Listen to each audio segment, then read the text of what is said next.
আল্লাহ সুবহানাহু ওয়া তাআলা এখন মুত্তাকিদের দিকে ফিরছেন। ইন্নালিল মুত্তাকিনা মাফাজা, এটা শুধুমাত্র যাদের তাকওয়া আছে তাদের জন্য, মুমিনদের জন্য বলা হয়নি, যারা ঈমান এনেছে এভাবে বলা হয়নি, বলা হয়েছে ইন্নালিল মুত্তাকিনা। কিন্তু কেন কেন তাকওয়ার কথা বলা হয়েছে মনে করেন? তাকওয়া শব্দটি দুইভাবে অর্থ হয়।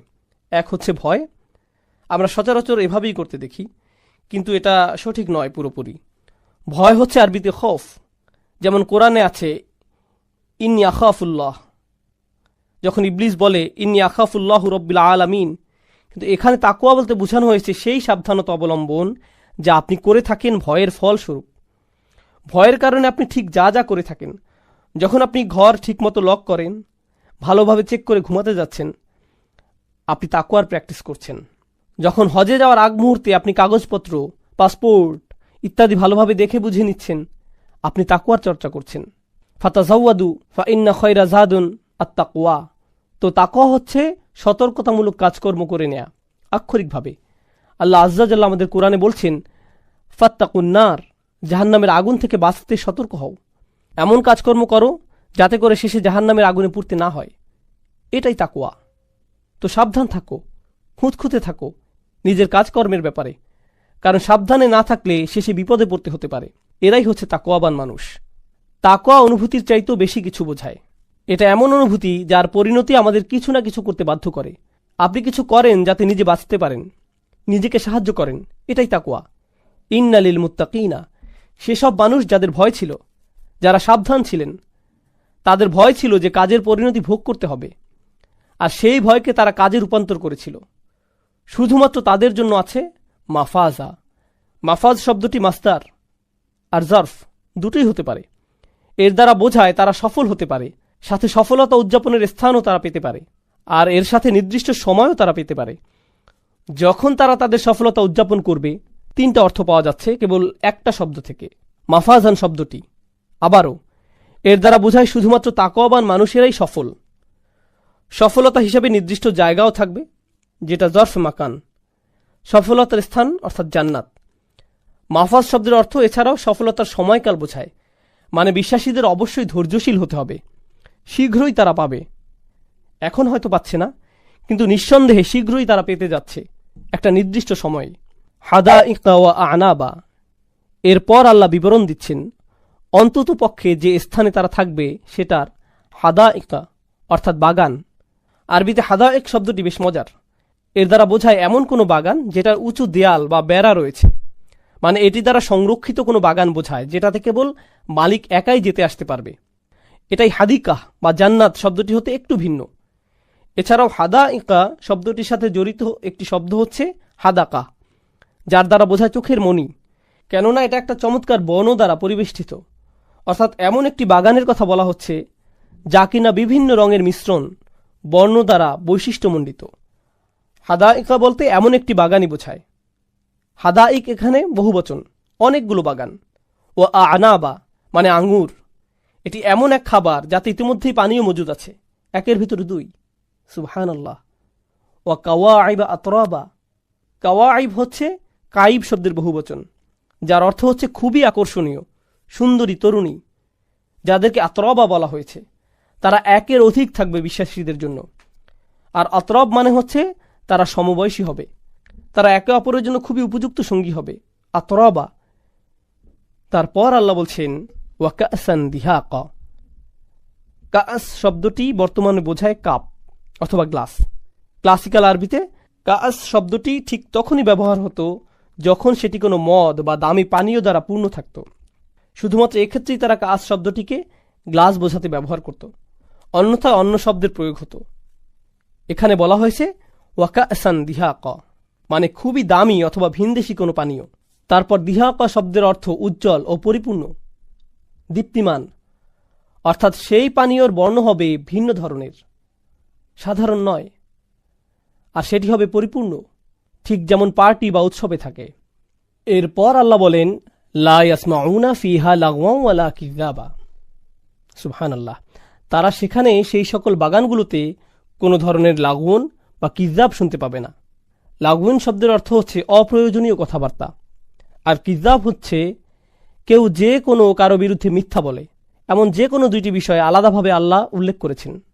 সূরার শুরুতে ছিল আম্মা ইয়াতাসাআলুনা আনিন নাবাইল আযীম আল্লাযী হুম ফীহি মুখতালিফুন, এগুলোই ছিল লাগউন।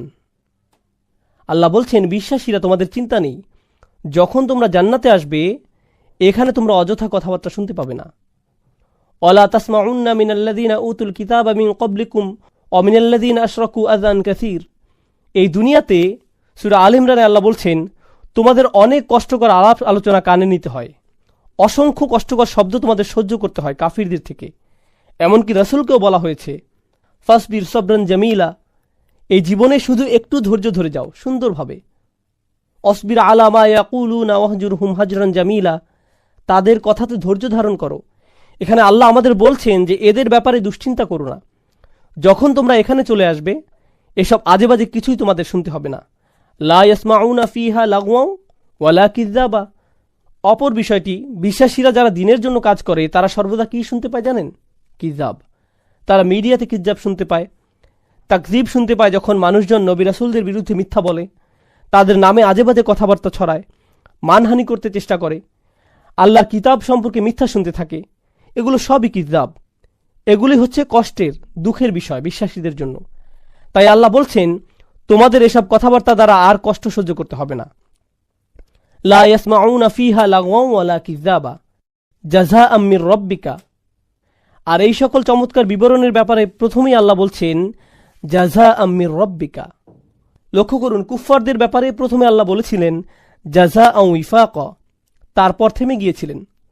ওয়িফাক মানে যথাযথ, কমও না বেশিও না, বরাবর। আল্লাহ জান্নাতের জন্য ওয়িফাক শব্দটি ব্যবহার করেননি। কেন? কারণ তিনি আমাদের যতটুকু প্রাপ্ত ততটুকু তো দিবেনই, সাথে আরও দিবেন। সেই জন্যই তিনি শুধু জাযাআম মির রাব্বিক বললেন, সাথে এখানে তিনি রব্বিকা শব্দটি উল্লেখ করেছেন। রব বলতে আস-সাইয়্যিদ, মুরশিদ, মুরব্বি, আল মুতি ইত্যাদি সবই বোঝায়।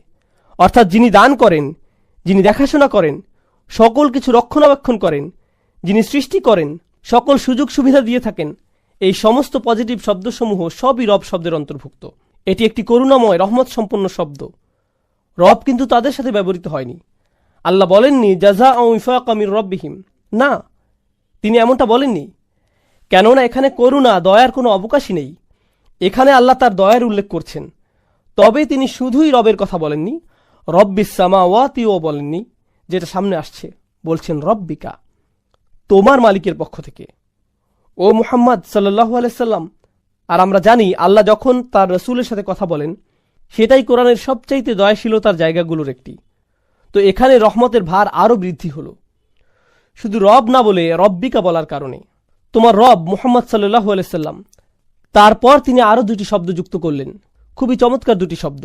আমরা আগে থেকেই জানি এখানে আরও শব্দ আসবে, কেননা তিনি ওয়িফাক শব্দটি ব্যবহার করেননি। তিনি এখানে যুক্ত করলেন আতাআন।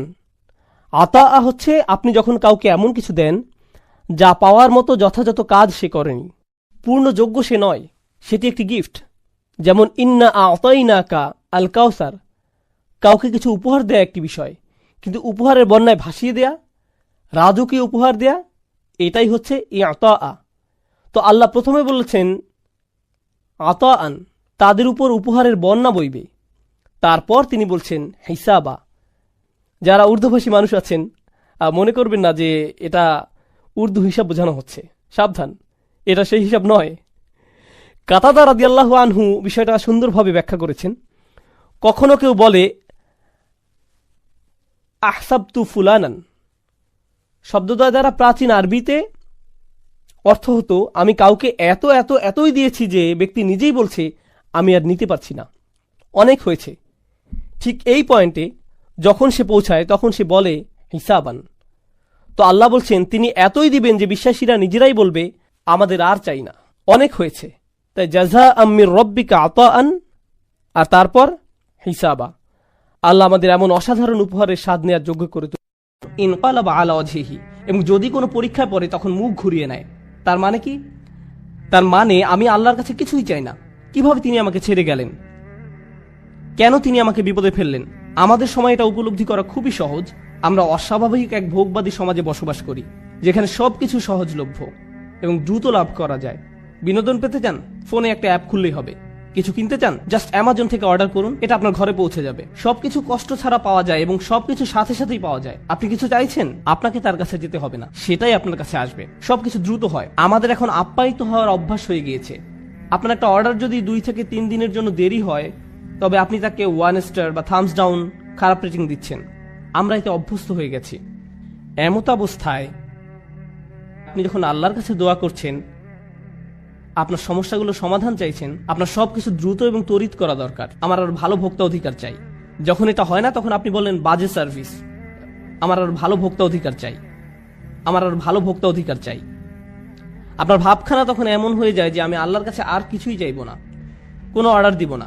আপনি এখন ক্রেতার মতো সুবিধা পেতে চান, আর আপনি আল্লাহর কাছ থেকে মুখ ফিরিয়ে নেন এবং বলেন তিনি আমার কথা শুনছেন না, আমার সমস্যার সমাধান করছেন না। বুঝতে চেষ্টা করুন যে সবার জন্য আল্লাহর পরিকল্পনা রয়েছে। দুটো উদাহরণ দিচ্ছি। ইয়াকুব আলাইসাল্লামের ক্ষেত্রে দেখুন, তিনি তার ছেলে ইউসুফ আলাইসাল্লামকে হারিয়ে ফেলেন। আল্লাহ বহু বছর পর সেই সন্তানকে তার কাছে ফিরিয়ে দেন। আবার মুসা আলাহিসাল্লামের ক্ষেত্রে মুসা আলাহিসাল্লামের মা তার সন্তান হারিয়েছিলেন, কিন্তু কয়েক ঘন্টার ব্যবধানে আল্লাহ সে বাচ্চাটাকে ফেরত দেন। কেননা কয়েক ঘন্টার মধ্যেই যখন বাচ্চাটা ক্ষুধার্ত হয়, পরবর্তী খাবার সেই একই মায়ের কাছ থেকেই পায়, কারণ সে অন্য কারো কাছ থেকে খাবে না। আমি কি বলতে চাচ্ছি, এই জগতে আল্লাহ কখনো কখনো নিমেষেই আমাদের বিপদমুক্ত করেন, আবার কখনো বা বহু বছর পরে বিপদমুক্ত করেন, কিন্তু প্রতি ক্ষেত্রেই আল্লাহ ভালোর জন্যই করেন। আমি কি বলতে চাচ্ছি, ভালোর জন্যই করেন। আমি বিশেষত ইয়াকুব আলাইসাল্লামের গল্পটা পছন্দ করি, কেননা এই ঘটনার কল্যাণকর দিকগুলো চিন্তা করে দেখুন একবার। এত বছর ধরে বাবা কাঁদলেন এবং প্রায় নিজের দৃষ্টিশক্তি হারিয়ে ফেললেন, তাই না? কোরআনের ভাষা অবিয়াদ্দা তাই না হোক। কোন কোন আলেম যেমন আলুসি রহমতুল্লাহ মন্তব্য করেন তিনি কাঁদতে কাঁদতে অন্ধ হয়ে গিয়েছিলেন। এখন এই পুরো সময়টা জুড়ে ইউসুফ আলাহিসাল্লাম কোথায় ছিলেন? তিনি ছিলেন জেলে। প্রথমত তিনি ছিলেন শিশু শ্রমিক এবং বড় হওয়ার পর জেলে যান, বহু বছর জেলে কাটান। হয় তিনি ছিলেন শিশু শ্রমিক, নতুবা তিনি জেলের কয়েদি হিসাবে জীবনযাপন করেন। প্রথমত তিনি ছিলেন শিশু শ্রমিক, নতুবা তিনি জেলের কয়েদি হিসাবে জীবনযাপন করেন। সুন্দর জীবন ছিল না, এটা সুন্দর জীবন নয়। কিন্তু এরপরও যখন তিনি রাজার স্বপ্নের অর্থ বলেন এবং সেই স্বপ্নের অর্থ হয় যে পুরো অর্থনীতিতে 7 বছরের মধ্যে ধস নামবে, মানুষজন দুর্ভিক্ষে মারা যাবে, একজনই তখন সেই সমস্যার সমাধান জানতেন, তিনি হলেন ইউসুফ আলাইহিসসালাম। যদি তিনি জেলে না থাকতেন তাহলে রাজাকে সাহায্য করতে পারতেন না। বুঝতে পেরেছেন? যদি ইউসুফ আলাইহিসসালাম পুরোটা সময় নিজের বাবার সাথে কাটাতেন তাহলে এমন ঘটনা ঘটতো না। তাই এখন যেহেতু তিনি সেখানে রয়েছেন এবং স্বপ্নের ব্যাখ্যা দেন এবং বলেন আমিই পারবো সমস্যার সমাধান করতে, আমাকে সম্পদ রক্ষার দায়িত্ব দিন, আমিই পারবো সমস্যার সমাধান করতে, আমাকে সম্পদ রক্ষার দায়িত্ব দিন, এবং তিনি যখন এই কাজগুলো সম্পাদন করেন তখন কি হলো? লাখ লাখ বাবা মাকে আর কাঁদতে হয়নি, কারণ তাদের সন্তান ক্ষুধার যন্ত্রণায় মৃত্যুবরণ করেনি। একজন বাবা তার সন্তানের জন্য বহু বছর কাঁদলেন, কিন্তু তার একার কান্নায় আল্লাহ হাজার হাজার পরিবারকে কান্না থেকে বাঁচিয়ে দেন। কারণ তিনি যদি অর্থনীতি এবং ফসল না বাঁচাতেন, পুরো দেশটাতে খরা হতো, মানুষ দুর্ভিক্ষে মারা যেত এবং যুদ্ধ সহ বিভিন্ন সমস্যার সূত্রপাত হতো। আপনাদের সূরাতুর রহমান নিয়ে কিছু বলবো, এরপর সূরাতুল ওয়াকিয়াতে যাব। আসলে না, সূরাতুল ওয়াকিয়া দিয়ে শুরু করি। সূরাতুল ওয়াকিয়াটি একটু বড় সূরা। এই সূরাটির শুরুতে আপনি দেখবেন জান্নাতে যাওয়া কিছু মানুষের কথা বলা আছে। আস-সাবিকুন আস-সাবিকুন উলাইকাল মুকাররাবুন ফি জান্নাতিন নাঈম সুল্লাতুম মিনাল আউয়ালিন ওয়া কালিলুম মিনাল আখিরিন। একদম সর্বপ্রথম সামনের ভিআইপি সিটে বসা লোক, যেগুলো জান্নাতে যাবে, যারা জান্নাতে যাবে, ওনারাই হলেন সূরাতুল ওয়াকিয়ার আলোচ্য মানুষগুলোর অন্যতম। আচ্ছা বলুন তো, এই সর্বপ্রথম অগ্রগামী কারা? কি না, নবীগণ ছাড়া অগ্রগামীগণ কারা? সাহাবা। হ্যাঁ, কিন্তু সেটা তাদের যুগের জন্য। আল্লাহ বলছেন ওয়া কালিলুম মিনাল আখিরিন। কেন জানেন? প্রত্যেক প্রজন্মেই তাদের নিজস্ব সাবিকুন আছে। প্রত্যেক প্রজন্মেই 2015 সালের নিজস্ব সাবিকুন আছে, 2025 সালেরও কিছু নিজস্ব সাবিকুন আছে, 2055 সালেও যদি আল্লাহ ততদিনে কিয়ামত না আনেন তাহলে তখনও সে কালের সাবিকুন থাকবেন। বুঝতে পারছেন? এখনো শেষ না, কিন্তু প্রত্যেক জাতিরই নিজস্ব সাবিকুন থাকবেন। শুধু পার্থক্যটি হল প্রথম যুগের সাবিকুনদের অনুপাত শতকরা হার বেশি ছিল। আপনাদের এটা একটা উদাহরণ দিয়ে বুঝিয়ে দিচ্ছি। কল্পনা করুন 800 জন মানুষ একটি পরীক্ষা দেয়। যদি সাহাবীদের সময় ইমানের এই পরীক্ষা 800 জন মানুষ দেয়, তাহলে 750 জনই 90% বেশি নাম্বার পাবে। তো তারা হলেন গোল্ডেন এ প্লাস। কিন্তু প্রজন্ম যেতে যেতে তখনও মানুষ 90-এর বেশি পাবে, তবে শতকরা হার নেমে যাচ্ছে। ধরুন 800 হতে মাত্র 50 জন বা 800 জনে মাত্র 20 জন 90-এর বেশি পেয়েছে। বুঝতে পারছেন? তাই অকলিলুম মিনাল আখিরিন, আরো কম পরবর্তীদের মধ্যে। কম মানুষ না, কিন্তু শতকরা হার কম। সাহাবিগণের সময়ে এ প্লাসের হার বেশি, তাই সামগ্রিক গুণ অনেক অনেক বেশি। আমাদের প্রতিযোগিতা কম, তাই সামগ্রিক গুণ অনেক কম। তবে প্রতিযোগিতা প্রত্যেক প্রজন্মেই থাকে। তো যাই হোক, সূরাতুল ওয়াকিয়ার প্রথম বিষয় হল আস-সাবিকুন। এই সূরার দ্বিতীয় বিষয় হল আসহাবুল ইয়ামিন। মা আসহাবুল ইয়ামিন ফাসহাবুল মাইমানাতি মা আসহাবুল মাইমানা। ডান পাশের মানুষজন। আর সাবিকুনদের সাথে ডান পাশের মানুষজনের পার্থক্য কি? সাবিকুনদের বলতে পারবেন সংরক্ষিত, এক্সক্লুসিভ। আর ডান পাশের যেই মানুষজন হলেন বাকি আমরা সকলে, জান্নাতের ইকোনমি ক্লাস। আল্লাহ আমাদের সাবিকুনদের অন্তর্ভুক্ত করে দিন। কিন্তু অন্তত পক্ষে ডান পাশের মানুষজন থাকা মানে তারা জাহান্নামে যাবে না, এরা যাবে জান্নাতে। এরা হলেন দ্বিতীয় বিষয়। ঠিক আছে? এখন অন্যদিকে কারা আছে? ডান পাশে মানুষ আছে, আবার বাম পাশেও মানুষ আছে। এরপর আল্লাহ বাম পাশের মানুষদের নিয়ে বলছেন 3 ধরনের মানুষ এখন পর্যন্ত। প্রথমে অভিজাত শ্রেণী, এরপর ডান পাশের মানুষ, এরপর বাম পাশের মানুষ, তাই না? এরপর চতুর্থ বিষয়, আল্লাহ কিছু প্রশ্ন করেছেন। আফারাআইতুম মা তুমনুন, আফারাআইতুম মা তাহরুসুন, আফারাআইতুমুল মা আল্লাযী তাশরাবুন, আফারাআইতুমুন নার আল্লাতী তুরুন। তিনি সব অদ্ভুত প্রশ্ন করেছেন। তোমরা কি বাচ্চা সৃষ্টি করো নাকি আমরা বাচ্চা সৃষ্টি করি? তোমরা ফসল ফলাও নাকি আমরা ফসল ফলাই? তোমরা আগুন জ্বালাও নাকি আমরা আগুন জ্বালাই? তোমরা আকাশ থেকে পানি নামাও নাকি আমরা আকাশ থেকে পানি নামাই? মানে আল্লাহ মানুষকে আল্লাহ যা সৃষ্টি করেন সেই বিষয়ে চিন্তা করতে বলছেন। মানে আল্লাহ যে সৃষ্টি করেন তা, তোমরা কিছুই সৃষ্টি করো না, আল্লাহই সবকিছু সৃষ্টি করেন, তোমাদের কোনো সৃষ্টিশীলতা নেই। এই যে আল্লাহর সৃষ্টিকে চতুর্থ প্রকার বিষয় হিসেবে বলা হচ্ছে, 4টি। এখন পর্যন্ত কতগুলো বিষয় আমাকে ক্রমানুসারে বলতে পারবেন? দেখে তো আপনারা এখনো বেঁচে আছেন। প্রথমটি কি ছিল? সাবিকুন, ঠিক। দ্বিতীয়টি আসহাবুল ইয়ামিন। তৃতীয় নাম্বার কি? বাম পাশের মানুষজন। আল্লাহ আমাদের তাদের অন্তর্ভুক্ত না করুন। চতুর্থ নম্বর আল্লাহর সৃষ্টি, শুধুমাত্র আল্লাহই সৃষ্টি করেন। আর পঞ্চম বিষয়টি হল ফালা উকসিমু বিমাওয়াকিআন নুজুম ওয়া ইন্নাহু লাকসামুল লাউ তা'লামুনা আযীম ইন্নাহু লাকুরআনুন কারীম ফি কিতাবিম মাকনুন লা ইয়ামাসসুহু ইল্লাল মুতাহহারুন তানযীলুম মির রাব্বিল আলামিন। এই বিষয়টি হল কোরআনের বিশেষত্ব, মহিমা সম্পর্কিত, কোরআনের অসাধারণ গুণ সম্পর্কিত। ছোট ব্যাপার না কিন্তু। 5টি বিষয় সূরার শেষটি পুরোটা সংক্ষেপে বলে দেয়, কিন্তু এগুলোই প্রধান 5টি বিষয়। সূরাতুর রহমান আমরা পড়ার চেষ্টা করছি, তাই না? সূরাটির প্রথম বিষয় কি আমাকে বলুন তো? আর রহমান ও আল্লামাল কুরআন। প্রথম বিষয়টি কি? কুরআন। সূরাতুল ওয়াকিয়াতে কোরআন কি একটি বিষয় ছিল? ছিল। কোথায়? বিষয় নাম্বার 5। তাহলে সূরা আর রহমানে এটা প্রথম বিষয় আর সূরা ওয়াকিয়াতে এটা পঞ্চম বিষয়। ওকে, সূরাতুর রহমানের দ্বিতীয় বিষয় হল আল্লাহর সৃষ্টিরা। ওয়াশ-শামসু ওয়াল কমারু বিহুসবান ওয়ান নাজমু ওয়াশ-শাজারু ইয়াসজুদান ওয়াস-সামা রাফাআহা ওয়া ওয়াদাআল মিজান। তাহলে দ্বিতীয় বিষয় কি? আল্লাহর সৃষ্টি। সূরাতুল ওয়াকিয়ার চতুর্থ বিষয় কোনটি ছিল? আল্লাহর সৃষ্টি। সূরাতুর রহমানের তৃতীয় বিষয় হল বিচার দিবস, কিভাবে পাপীরা বিপদে পড়বে আর জাহান্নামে চলে যাবে। বিচার দিবস আর জাহান্নামের আগুন হল সূরাতুর রহমানের 3 নম্বর বিষয়। সূরাতুল ওয়াকিয়াতে 3 নম্বর বিষয় কি ছিল? বাম দিকের মানুষ, যারা বিচার দিবসে দাঁড়িয়ে শেষমেশ জাহান্নামে নিক্ষিপ্ত হবে। সম্পর্কটা দেখতে পাচ্ছেন? সূরাতুর রহমানের চতুর্থ বিষয় হল জান্নাত। ওয়ালিমান খাফা মাকামা রাব্বিহি জান্নাতান। আর যে তার রবের সামনে দাঁড়াতে ভয় করে তার জন্য থাকবে 2টি জান্নাত। আচ্ছা, অন্তত আপনি আল্লাহকে ভয় করেছেন। আপনি সবচাইতে ভালো ছিলেন না, ঠিক আছে, তবে অন্তত তাকে ভয় তো করেছেন। সূরাতুল ওয়াকিয়াতে দ্বিতীয় বিষয় কোনটি ছিল বলুন তো এবার? ডান পাশের মানুষজন অন্তত আল্লাহকে ভয় তো করেছে, তাই তারা জান্নাতে চলে যাবে। সূরাতুর রহমানের শেষ বিষয় হল অসাধারণ সুপার স্পেশাল ডিলাক্স প্যাকেজের জান্নাত। ইখতিলাফ নিয়ে পরে বলছি, আপাতত সহজ করে বলি, এটা হচ্ছে সবচাইতে সুন্দর। ওয়ামিন দুনিহিমা জান্নাতান, অন্য একটি জান্নাত, আলাদা স্পেশাল জান্নাত। এর মধ্যে আরও অসাধারণ জিনিসপত্র আছে।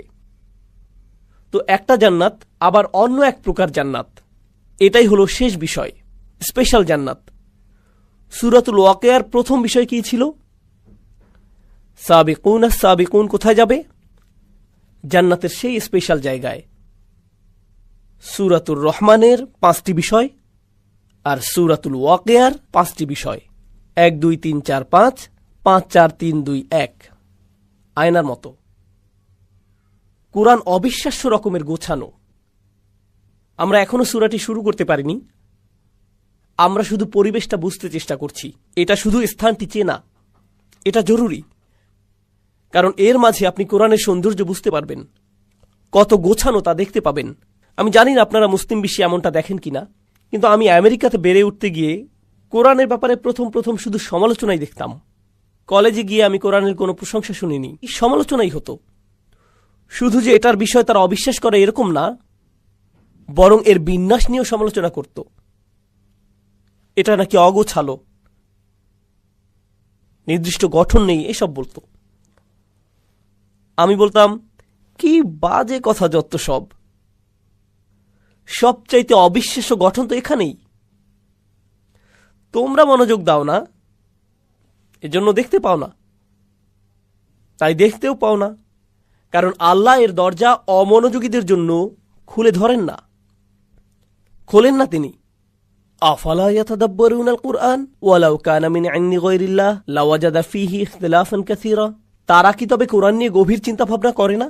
কারণ এটা আল্লাহ ছাড়া অন্য কারো পক্ষ থেকে হলে এতে অনেক অসঙ্গতি দেখতে পেতে। এর মানে হলো, যখন আপনি কোরআনে মনোযোগ দেবেন, আবিষ্কার করবেন যে এটা শুধু আল্লাহর পক্ষ থেকেই হতে পারে। আপনার কাছে পরিষ্কার হয়ে যাবে যে এটা মানুষ থেকে হতেই পারে না, পরিষ্কার হয়ে যাবে। এখন আমরা সূরার সূচনা শুরু করতে প্রস্তুত হলাম। সূরাতুর রহমান, চলুন শুরু করি।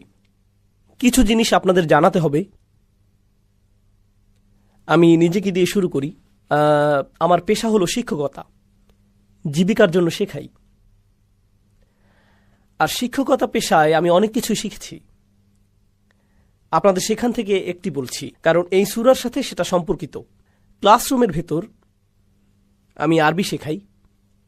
আরবি শেখানো কিন্তু কঠিন। অনেক ধরনের হাস্যরস করে ছাত্রদের মনোযোগ ধরে রাখতে হয়, কারণ আরবি ভাষাটি ক্লান্তিকর।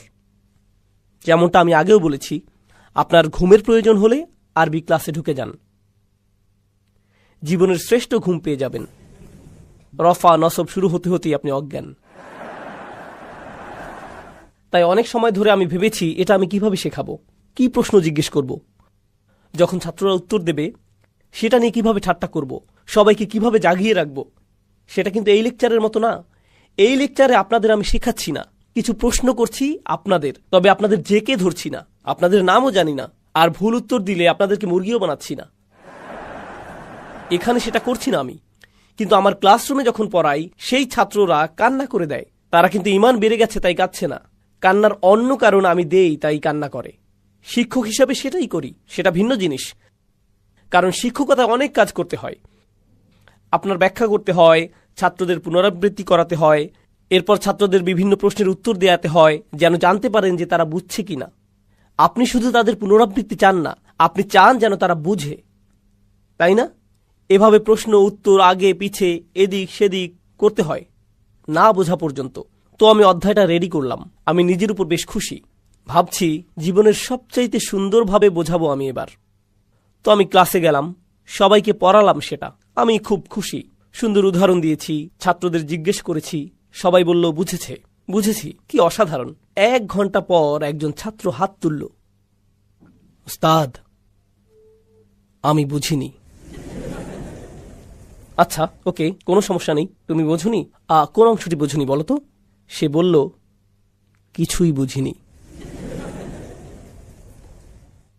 আপনি কি আবার সবকিছু বুঝিয়ে বলবেন? সবকিছু মানে কি? মানে সবকিছুই। আমি কিছুই বুঝতে পারিনি। এখন ক্লাসের বেশিরভাগ ছাত্র বিরক্ত হয়ে গেল।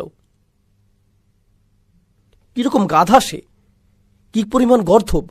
1 ঘন্টা কিছুই বলল না, ঘন্টা শেষে বলছে আমি কিছুই বুঝিনি। তাই আমি বললাম, তোমরা চিন্তা করো না, সমস্যা নেই। তার জন্য আমি আবারও বলবো। তোমাদেরও আরেকবার রিভিউ হয়ে গেল। আর এইবার আমি পুরো ক্লাসের দিকে মনোযোগ দেইনি। কার দিকে মনোযোগ আমার? সেই ছেলেটি। এই বুঝতে পেরেছ? হ্যাঁ, ঠিক ঠিক। আচ্ছা, 1 ঘন্টা পর সে আবার হাত তুলল। উস্তাদ, বুঝিনি কিছুই। ওকে, ক্লাসের বাকিরা চলে যেতে পারো। আমি লাঞ্চ করতাম, সেটা বাদ দেই। তুমি আসো আমার কাছে, তোমাকে সরাসরি বুঝিয়ে দিচ্ছি, সেটাই মনে হয় ভালো হবে। আচ্ছা ওস্তাদ। তো আমি তাকে নিয়ে বসলাম, প্রত্যেকটি উদাহরণ ধরে ধরে বুঝালাম যেন বুঝতে পারে। সব শেষে সে আবার বলে, উস্তাদ, আমি জানি না আপনি কেমন শিক্ষক, তবে আমি এখনো বুঝি না। না না না, এত সহজে ছাড়ার পাত্র না আমি। তুমি আমার বাসায় চলো, রাতের খাবার খেতে খেতে তোমাকে আরেকবার বোঝাবো। সে বাসায় আসলো, তাকে আবারও সবকিছু বুঝালাম। সব শেষে সে কি বলল? আমি বুঝিনি। আচ্ছা ঠিক আছে, একটা বুদ্ধি আছে। আমার বাসায় তোমার জন্য একটা ঘর করে দিচ্ছি, তুমি আমার বাসায় থাকো। প্রত্যেক দিন সকালে উঠে তোমাকে বোঝাবো এটা, ব্রাশ করতে করতে, যতদিন না এটা তোমার হচ্ছে। শিক্ষকরা কি এমন করে কখনো? না, আমিও এমন করি না। কিন্তু আপনি যদি আমার মতো পাকিস্তানের লোক হন, তবে 1 ঘন্টা বোঝানোর পর যদি ছাত্র হাত তুলে বলে আমি বুঝিনি কিছুই, তখন সুন্দর একটা শেখানোর পদ্ধতি আছে। এটাকে বলে বোর্ড অফ এডুকেশন। সেটা আসলেই একটা বোর্ড।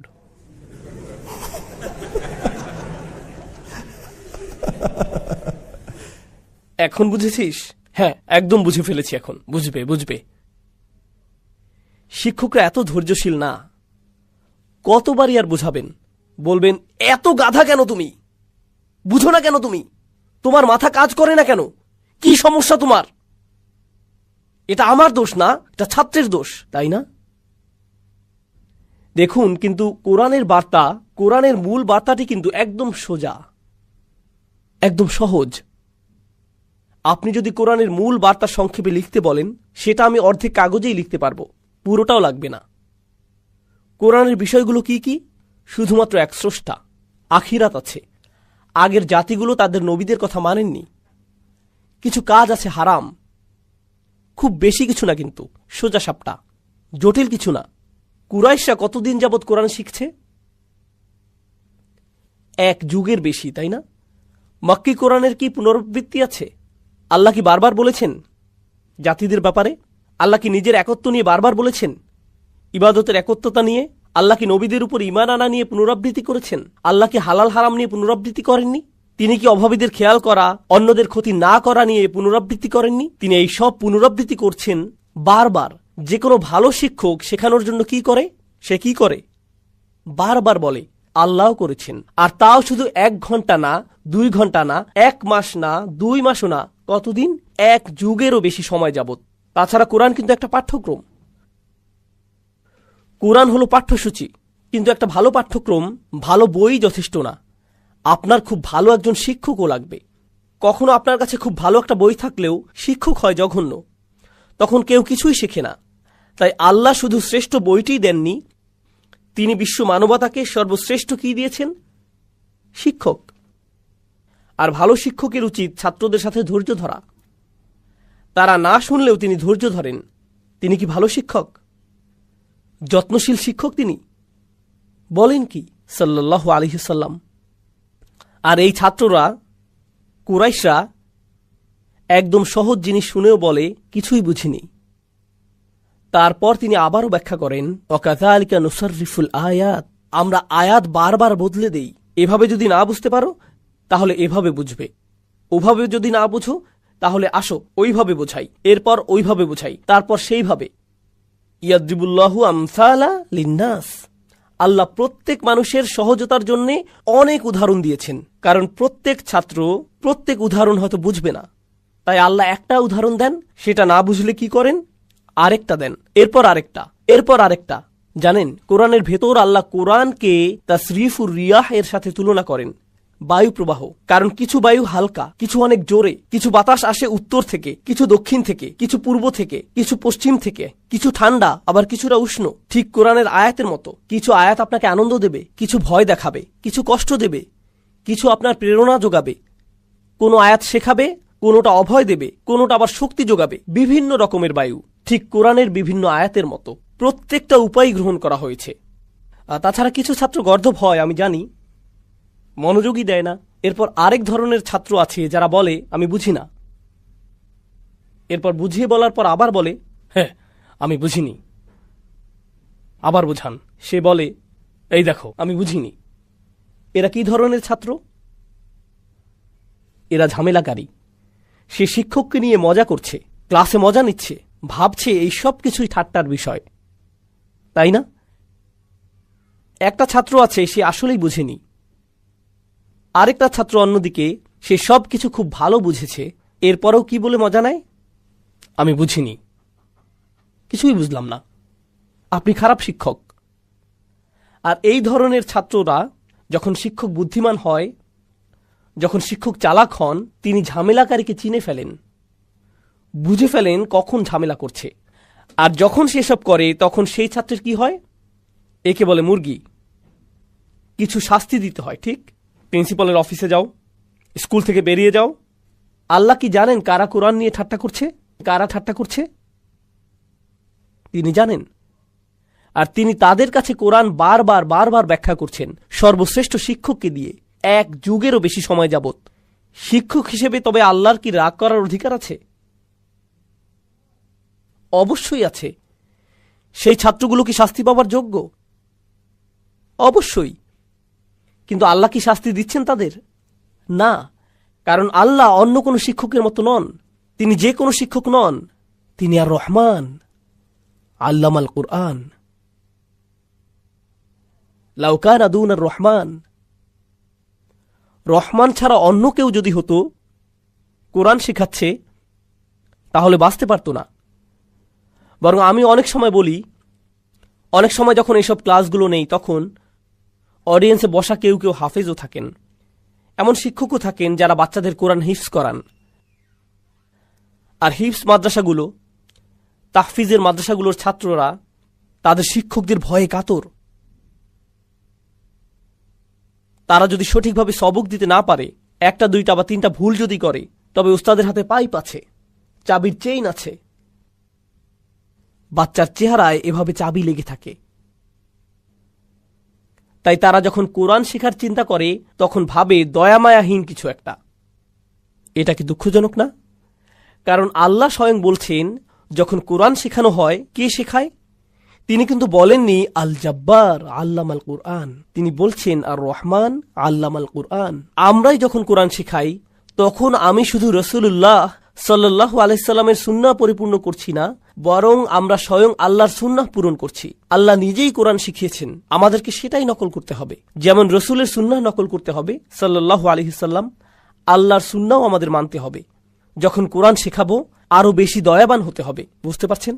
আমাদেরকে আরো দয়া দেখাতে হবে। আল্লাহ যদি কুরাইশদের প্রতি দয়া দেখাতে পারেন, তবে আপনি ছোট বাচ্চাদের সাথেও সেটা পারবেন। সেটা আরো সহজ। এগুলো আল্লাহর কিতাব থেকে শিখতে হবে। খুবই দুঃখজনক বিষয় যে একটি বাচ্চা তার উস্তাদের কাছে কোরআন পড়তে ভয় পাবে। এটা ভালো ব্যাপার না। আমি নিজে কোরআনের হাফিজ দেখেছি, 18-19 বছর বয়সী, কখনোই মসজিদে যায় না, কখনোই মসজিদে যায় না। জিজ্ঞেস করলাম কেন মসজিদে যাও না? কারণ আমার উস্তাদ আমাকে মসজিদে মারতেন। আমি যখন মসজিদে যাই আর শুনি আল্লাহু আকবার, আমার সেই মারগুলো মনে পড়ে যায়, মানসিক সমস্যা শুরু হয়ে যায়, সাইকিয়াট্রিস্ট দেখাতে হয়। মসজিদে গেলে আমার সাইকোলজিক্যাল ট্রমা হয়, তাই মসজিদে আমি যেতে পারবো না। সুবহানাল্লাহ, এমনটাই করেছি আমরা আমাদের বাচ্চাদের সাথে। দিন শেখানোর নামে? আমি জানি না এটা কোন দিন, তবে সেটা ইসলাম নয়। আমি জানি না তাদের কি শিখিয়েছেন, তবে কোরআন তাদেরকে শেখাননি। এভাবে কোরআন শেখায় না। কোরআন ভালোবাসা দিয়ে শেখাতে হয়। যেমনটা আমি বললাম, যদি আল্লাহ কুরাইশদের ভালোবেসে শেখাতে পারেন, যদি কুরাইশদের দয়া দেখাতে পারেন, তাহলে আমাদের আবার ভাবতে হবে আমরা মুসলিমদেরই ভালোবেসে শিখাই না। সুবহানাল্লাহ। আচ্ছা, এরপর কি আছে দেখি। ভূমিকা এখনো শেষ হয়নি। ভূমিকা নিয়ে অনেক কথা বলার আছে। আর রহমান অর্থ কি কেউ জানেন? কি? মার্সিফুল। আমি জানি ইংলিশ অনেকেরই প্রথম ভাষা নয়, তবু আপনারা ইংরেজি সম্পর্কে জানেন। মাশাআল্লাহ, এখানে সবারই ইংরেজিতে দক্ষতা অনেক বেশি। আপনাদেরকে মার্সি বা দয়া শব্দের সমস্যাটি জানাচ্ছি। যখন রহমা অনুবাদ করি মার্সি বা দয়া হিসেবে, এখানে একটু সমস্যা আছে। আপনাদের বুঝিয়ে বলছি। যখন আমরা দয়ার কথা বলি তখন তা বলতে ছেড়ে দেয়া বোঝাই। উদাহরণস্বরূপ, সৈন্যরা পুরো গ্রাম ধ্বংস করে দিল, কোনো দয়া তারা দেখায়নি। এর মানে তারা কাউকেই ছাড়েনি।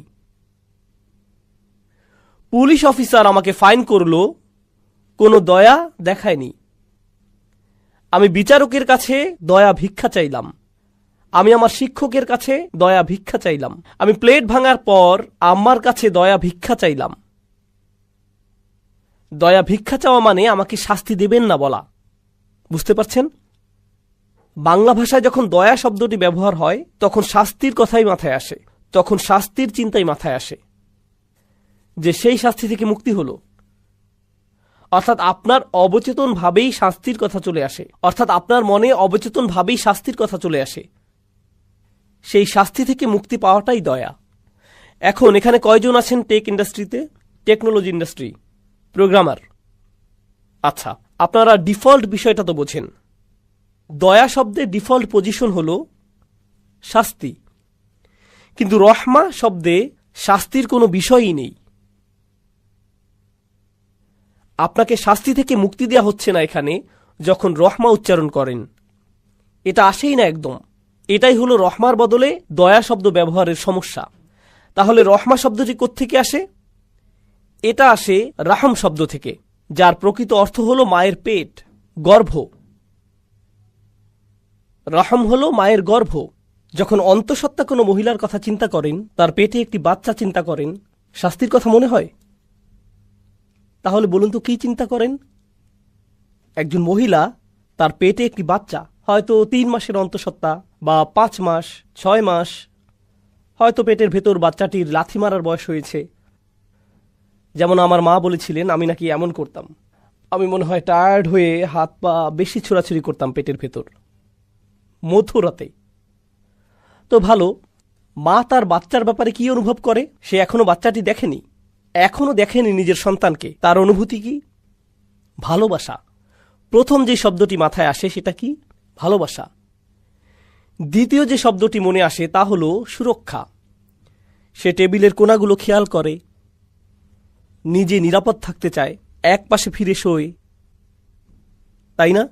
দেখে শুনে খাওয়া দাওয়া করে, সর্বক্ষণ পেটের বাচ্চাকে আদর করে। যে আদর যত্ন করে, যে ভালোবাসে, যে আদর যত্ন করে, যে জিনিসকে যত্ন, ভালোবাসা আর সুরক্ষা দেয়া হয়। আচ্ছা, অন্যদিকে বাচ্চাটি, তার জন্য কি মায়ের কষ্ট হচ্ছে?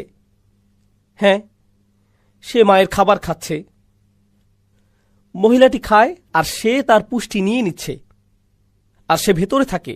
আমি আপনি মায়ের পেটের ভেতর যখন ছিলাম, কোনো ভাড়া দিতে হয়নি, খাবারের অপেক্ষা করতে হয়নি, এমনি এমনি এসেছে।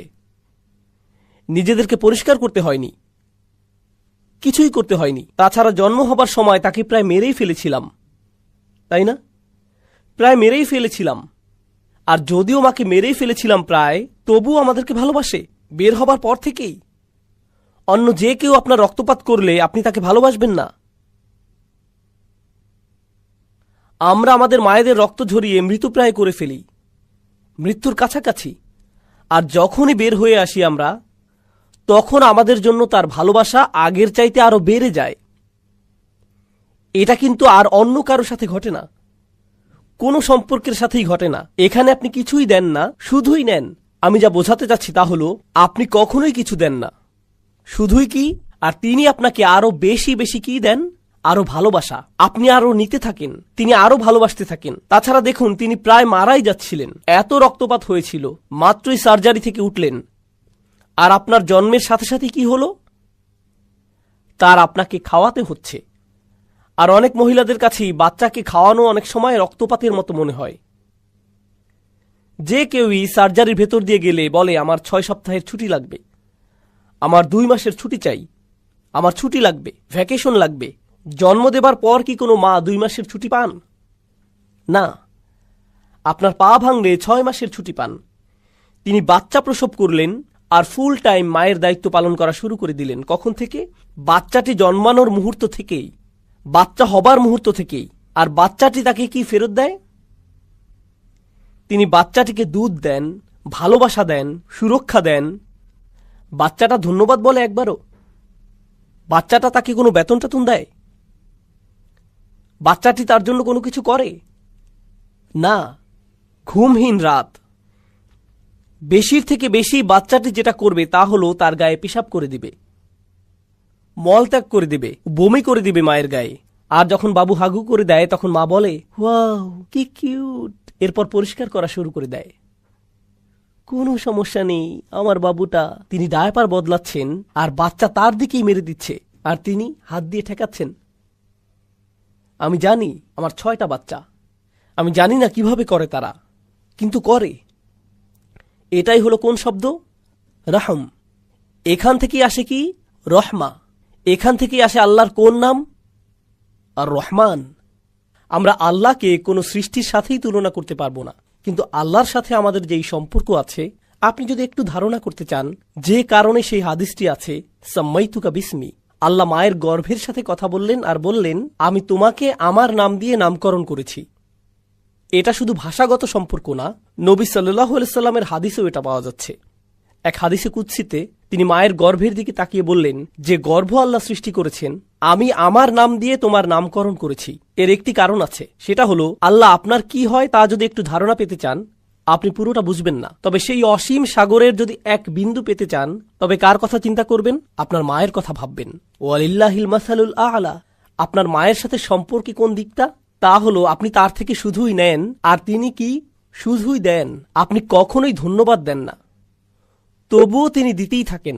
আপনি কখনোই তাকে মনেও করেন না, তবুও তিনি আপনার প্রতি ভালোবাসা বাড়াতেই থাকেন। মুসলিমদের কথা চিন্তা করুন। মুসলিমরা বলে, তালিবুল ইলমরা বলে, আমি তাফসির শিখতে চাই, আমি ওই শায়েখের কাছে পড়তে চাই, এই শায়েখের কাছে শিখতে চাই, সেই আলিমের কাছে পড়তে চাই, আমি এই সূরা, ওই সূরা আর ওই সূরাটা শিখতে চাই। কখনো তারা পৃথিবীর এই মাথা থেকে ওই মাথায় চলে যায় শুধু আল্লাহর কিতাব শিখতে, ঠিক না? আর কি সম্মান বোধ করছে যে শায়েখের কাছে শিখতে পারছে। কুরাইশরা, আবু লাহাব, আবু জাহাল, এই লোকগুলো, এরা কি কোরআন শিখতে চায়? তারা কোরআনের একটি আয়াতও পাওয়ার যোগ্য না, তবুও আল্লাহ তাদের পুরো একটি সূরা দিয়ে দিলেন। এরপর তিনি দিলেন আরেকটি সূরা, এরপর তিনি দিলেন আরেকটি সূরা। তারা যখন এটাকেও ধাক্কা দিয়ে সরিয়ে দিল, আল্লাহ তাদের কি দিলেন? আরেকটি সূরা। প্রত্যেকটি সূরা আল্লাহর থেকে রহমত কিনা? আল্লাহ চাইলে তাদের আরো অনেক কঠিন কিছু দিতে পারতেন, ঠিক না? আল্লাহ তাদের শাস্তি দিতে পারতেন, ঠিক কিনা? কিন্তু প্রত্যেকবার এমন করার পর আল্লাহ তাদের কি দেন? আরেকটি সূরা। আল্লাহর কাছ থেকে আরো রহমা তার পক্ষ থেকে। তাছাড়া কোরআন কি? কোরআন হলো আল্লাহ আপনার সাথে কথা বলছেন। কোরআন হচ্ছে আপনার সাথে আল্লাহর কথা। যখন আপনি কাউকে অপমান করেন, তারা প্রথমে যেটা করে তা হলো তারা আর আপনার সাথে কথা বলে না। কাউকে অপমান করলে তারা আপনার সাথে কথা বন্ধ করে দেয়। এই লোকগুলো শুধু আল্লাহকেই অপমান করছে না, তারা আল্লাহর হাবিব সাল্লাল্লাহু আলাইহি সাল্লামকে অপমান করছে, তারা আল্লাহর রসুল সাল্লাল্লাহু আলাইহি সাল্লামকে অপমান করছে। তবুও আল্লাহ তাদের সাথে কথা বলছেন। এরপর তিনি রাসূলকে বলছেন, ফাসবির আলা মা ইয়াকুলুন, আপনি ধৈর্য ধরুন, আমি জানি তারা আপনাকে মন্দ কথা বলছে। ওয়ালাকাদ না'লামু আন্নাহু ইয়াকিদু সাদরুকা বিমা ইয়াকুলুন, আমি জানি আপনার অন্তর বদ্ধ হয়ে আসে তাদের কষ্টকর কথাগুলোর কারণে। তবুও তাদের কাছে গিয়ে বোঝান। এটাকেই বলা হয় আর রহমান।